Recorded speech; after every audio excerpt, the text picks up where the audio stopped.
Hello and welcome to Liberated Voices. We're here with Tina Werkmann from Labour Left Alliance and Redline TV. I'm your host, Fatima Merchant, and this is your co-host, Hussein Abudar Ali Activist. And today we'll be talking about republicanism in light of recent events in our country that have taken place. It's a question that's come out quite big at the moment and is being discussed by a few people, but a lot of people don't really know what republicanism even is. So I think maybe we'll start with that and then try and move on.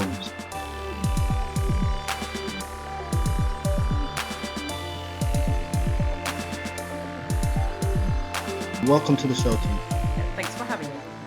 Republicanism is an interesting question, isn't it? There's different versions of it, I think, actually. Lots to explore in this episode. Generally, just to start, can you just give us what is the definition of republicanism? Yeah, I think this it depends on who you ask. I mean, republicanism means, you don't have a queen as a head of state, it's governed by the people. There's a campaign called Republic, which is quite a liberal democratic campaign, and they fight for the abolition of the monarchy, but they think it's the best thing to do is then to have an elected president instead. So they believe you have to have a figurehead of some kind to rule over us, and if that person then is elected, all the better. I mean, it is slightly better, but it's not what Democrats or socialists like myself believe in. I don't believe you need to replace the monarchy with anything. That doesn't mean I think that America, the USA, or Germany, where I'm from, or France are more democratic than Britain because they don't have a monarchy. That's not how it works. I think it's the struggle, the campaign against an unelected institution, an undemocratic institution like the monarchy, that helps us as socialists to actually fight for other issues as well. If we take that seriously, the question of how we're being ruled, and if people accept the idea that somebody can be born to rule over us, they'll accept anything. This is what we're seeing at the moment. There's huge amounts of money and the effort being put into this funeral. It's non-stop. The whole establishment is behind this attempt to forge national unity over the death of the Queen and the making of King Charles, who is not going to be as popular as the Queen. So I think they're actually in trouble. This whole display is a sign of weakness rather than a sign of strength. I think they can tell that countries like Barbados, Australia, etc., they don't want the Queen as a head of state anymore. They want to become republics. They want to become more democratic.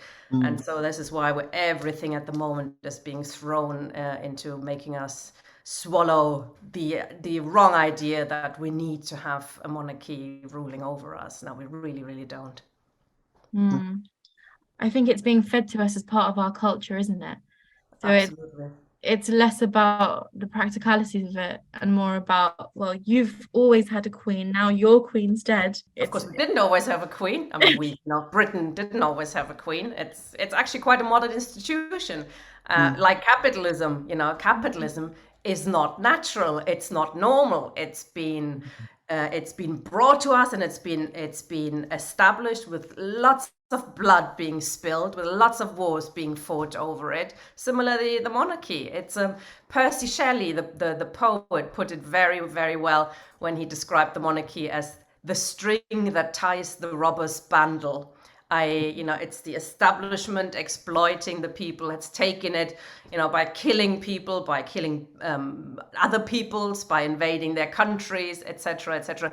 And the Queen, the monarchy, sits on top of that as a sort of effort to keep us quiet about it and to accept that this is the natural rule of things. Well, it's not. The monarchy is about 1,000 years old. Which is a long time, but it's changed massively in the process. And that reflects that things change all the time. Things can be done away with. Things that look natural to us now don't have to stay this way. And in lots of countries, I mean, the Russian Revolution did away with the monarchy. In Germany, where I'm from myself, 1918, the working class rose up again, for socialism, and the first thing they did was sweep away the monarchy, and they had sent the Kaiser packing. And this is the kind of program for republicanism that I believe is important. Not just taking that top level off the monarchy, but actually radically democratizing society. Like it's an outrage that we call this a democratic society when people can't even hold a placard up saying "Not my king" or calling "Who's elected you." Nobody is the answer. So it's quite right to ask that question. Who elected you? How can I get rid of you? Well, you can't, but you can go into prison for this, or at least get arrested for it and get charged. It's an outrage. So what sort of powers does the Queen actually have in the country? The king now, actually. Yeah, the King, yeah, sorry. It's an interesting one, isn't it? It's kind of everybody sees her, or she's being presented as apolitical, she doesn't get involved in those kind of things, she's there for everybody. That's why they're doing it. She's supposed to be accepted by the left, by the right, by poor and by the rich. It's the institution that's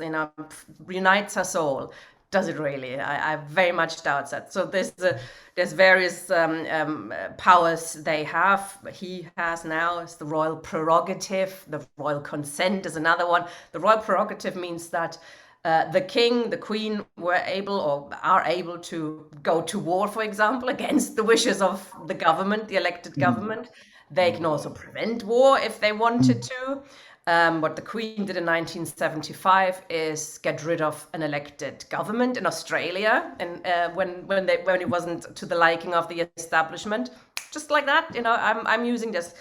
No matter what the people who they elected, but as a representative of the ruling class, which is what the monarch is, I can get rid of that government. There's a lot happening in the background. So a look at laws after they've been passed, but there is the power. The monarch can stop laws going through. But what they did is much cleverer. Is laws, when they're in draft form, get sent to the palace, and then the palace looks through it. The lawyers for the palace look through it, what they like, what they don't like, what should be changed, etc. Loki has done quite a good series of tweets on that, and he's very good on the rapper Loki on these questions. And he's pointed out that the royals have vetted over 1,000 laws before they were even passed through Parliament, and requested changing some, of course, many of them. Prince Charles is quite well known for his so-called spider letters, where he appeals to ministers and to politicians to stop various laws going through, from changing laws, etc. So they've had huge influence influence over politics, and have used laws that they don't like. For example, they don't have to pay inheritance tax. For the billions and billions of taxpayers' money, they don't even have to pay tax on it. Their wills are not published. Everybody else's will has to be published. Their wills don't get published.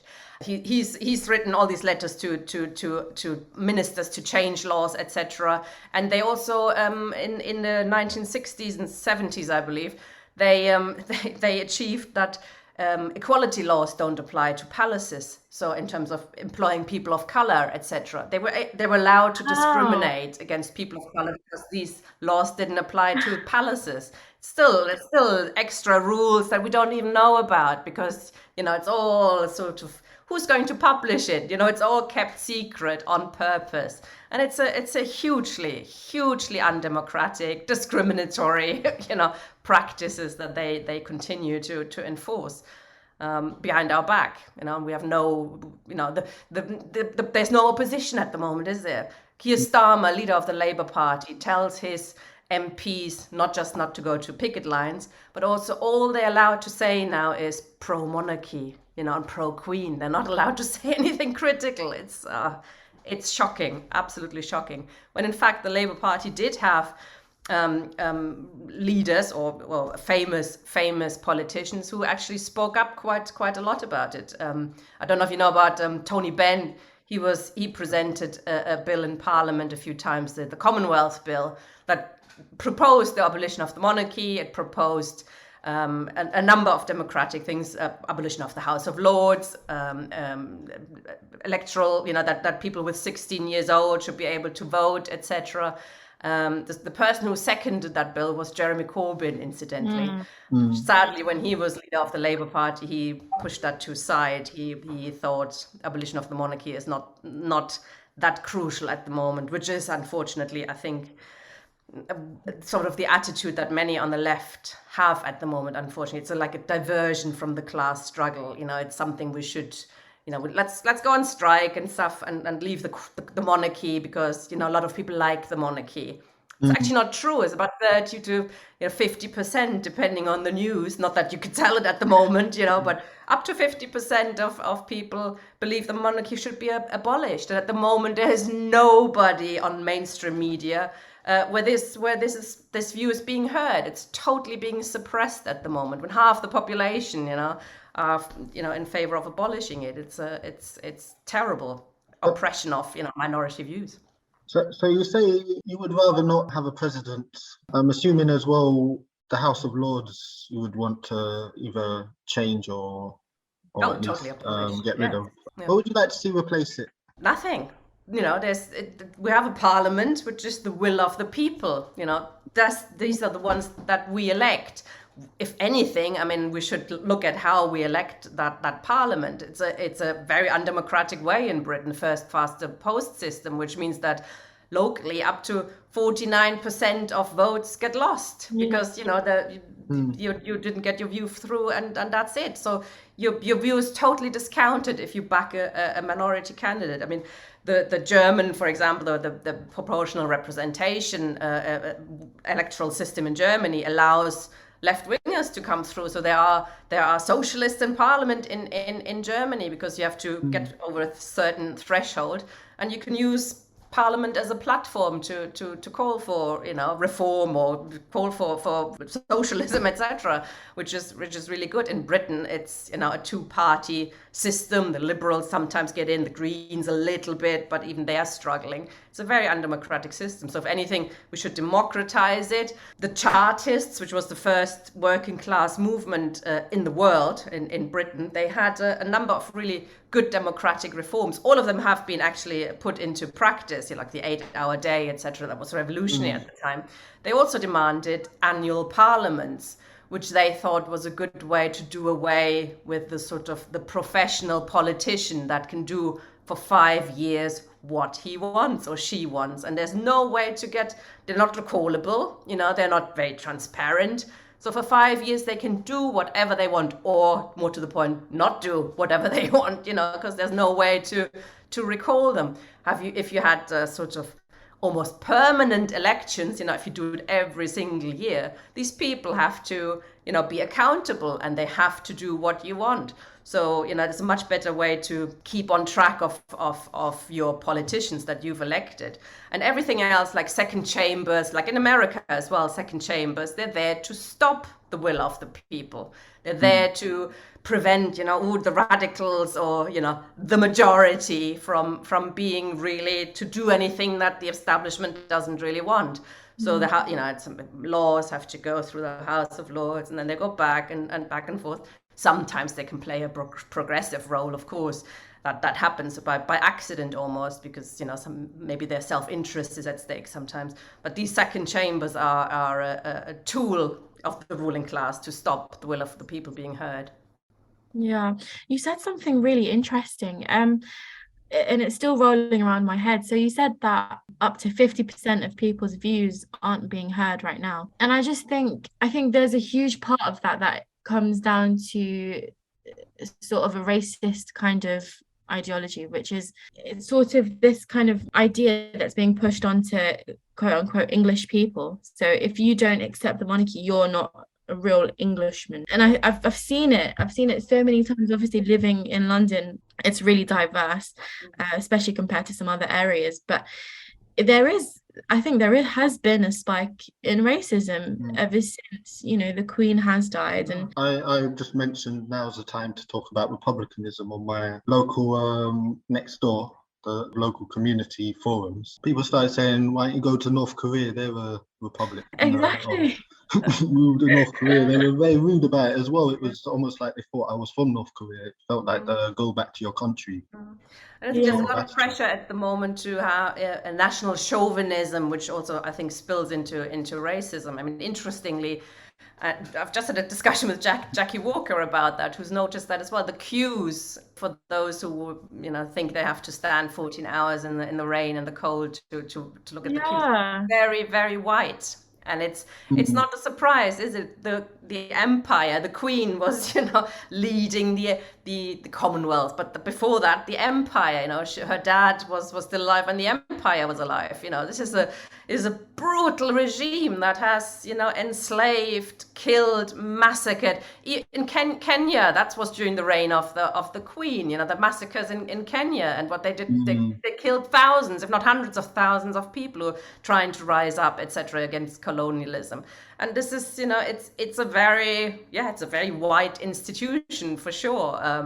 Despite you're going to Meghan Markle in it, but it's still mm, a very white, politically very white institution, nationalist, chauvinist institution. And look at the killing of Chris Carver in this period. This, maybe the Guardian reports it occasionally. Everybody mm. else is just about the Queen, That's- the Queen, the Queen. That they've just News killed an reported unarmed young black man it doesn't really matter that much. Yeah. It's the Sky horrible. News reported the Black Lives Matter march for Chris Carver as I know, yes. honours going to mourn the Queen, and Yes, it yeah, they've caused a big misunderstood that, controversy. didn't they? I know, it's ridiculous. Yeah, he had to apologize for it, the Sky News reporter, but the damage was done, I think, for Yeah. sure. No, this period. I mean, of course they've lost their grandmother, etc. We're all sad, but I think they're actually jubilant that they can use this period now. They've stopped strikes. This is which I don't agree with, actually, that the unions called off their strikes. I think they've given a sort of, they've put down their tools. The left, the trade union movement, say we have to Mm, postpone our strikes now, whereas the right have picked up those tools and are now beating us over the head with it by shoving down national chauvinism and national unity down our throats. And we're all but we're all in it together. We all Yeah. accept that somebody's born to rule over us. This is the whole mindset. It's a huge part of the ideology to then also accept that your boss has to rule over you at work. I think it's quite related. And I think I can understand why the communication workers union, the postal workers union, called off their strike the day after the Queen died. I can understand it, but I still think it led to a whole range of other unions following suit and downing tools, whereas the right is continuing and now mm, growing its class war against us, and that's the problem. The strikes are being picked up again, but I think they will have lost a bit of momentum in this period. But it is a huge, it's great for them to distract from the cost of living crisis, mm. the killing of Chris Carver, energy prices going down up the door through the roof, etc., and people struggling to survive. But at least we have, that national unity, the Queen. I can watch on Yeah. TV about that. That's keeping, me alive, or It's, something. It gives me hope, or something stupid. It is terrible. it's actually so funny on that note. I've been seeing that food banks will be closed on the day of her funeral, and it's like, what? Yeah, Mm. I mean, I've seen some food banks justifying it by saying, well, we run with volunteers and everybody else got the day off, and our volunteers don't want to come in and work. Do you want to force them to work or something? But I think that's a real side issue. So of course, the food banks on the day of the of the funeral. I mean, they still need it. Sadly, that's a Yeah, reflection of the kind of society that this monarchy is.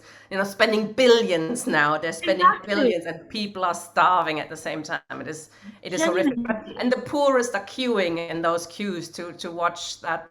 It is coffin. It is quite the role of ideology in keeping things as they are, keeping the status quo as it is. The role of the monarchy within that it cannot be underestimated how important it is for the ruling class to keep us where we are. Hmm. So in the past, we had a Charles I. He was overthrown. We got a republic for a while. He Yeah. was Charles II brought us back to monarchy.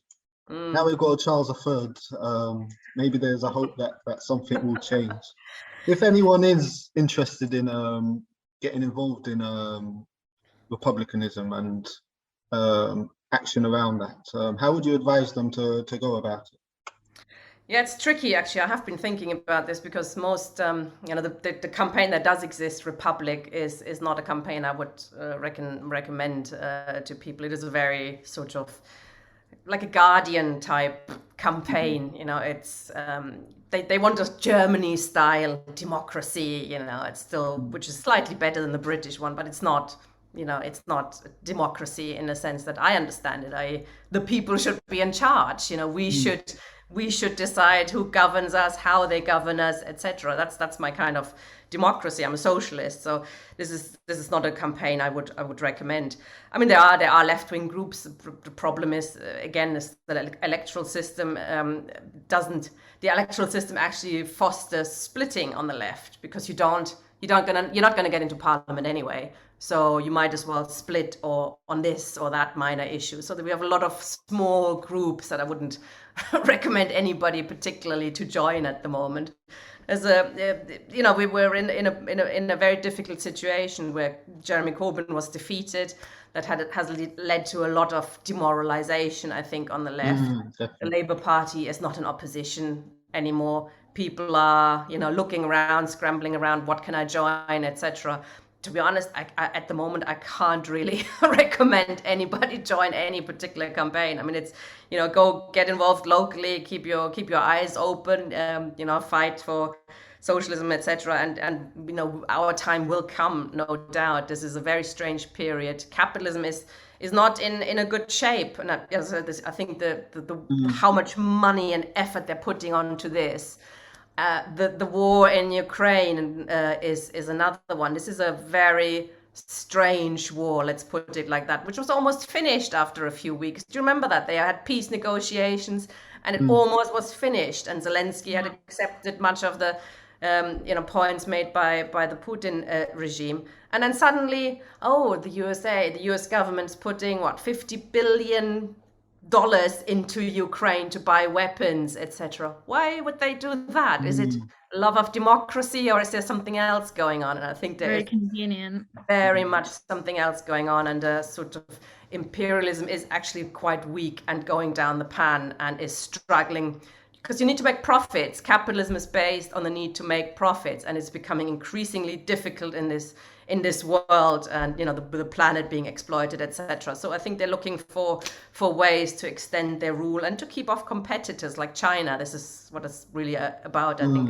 a world war with China is something that unfortunately is looking quite likely as a way to prolong capitalism's rule, which is on its way out. It just needs the working class to get its act together and overthrow it. Easy peasy. Unfortunately not. Thank you so much, Tina, for such. Honestly, I was silent for a bit because I was just kind of digesting everything that's been said. Thank you so much, Tina, for such an insightful episode. Pleasure. And of course, there aren't many campaigns that you can get involved in at the moment, but like you said, it's so important. Even just this podcast, like this half an hour discussion that we've had, it's been so even relieving in a way. I enjoy. I mean, there are alternative media, I think, which are springing up, which is a good thing. Redline TV is what I'm involved in, and there are, there's the other shows that are going on, which are important. There's Electronic Intifada is a very good news site. So there's ways to get involved and to support those things. But we do need an organization. I'm quite worried about that there isn't an organization where the left, the working class, feels that it can get involved in at the moment. So something needs to happen, and something will happen sooner or later. I'm sure. We're in a period of preparation, I think.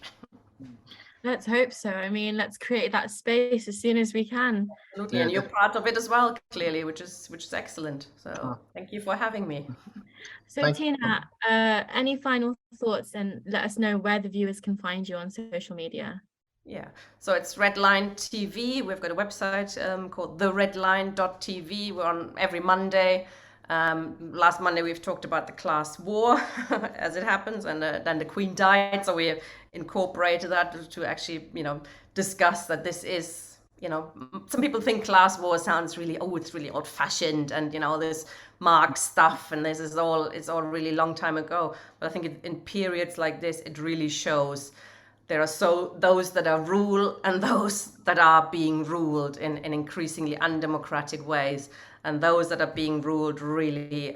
This is the period where we have to rediscover our voice. I'm quite encouraged by the trade unions now getting involved in the strikes again, etc. At the moment, it's all defensive, which is how often things start. There's the inflation and people don't know how to pay for food, etc. So it's for survival, but it's also there's a political survival going on, and I think the working class will rediscover its voice sooner rather than later, and we're all going to be involved in that, I hope. Let's hope so. I'm looking forward to the day. Yeah, definitely. Inshallah. Okay. Cool. Thank you so much for coming on today. Thank you. We really appreciate it. It's been a real eye opener, and I'm sure even our listeners, they'll learn quite a lot from it. Hopefully we'll have you again in the future. Definitely. I know that I'll be tuning into Redline TV. Cool. Definitely. Nice. Look forward to it. Okay, go right.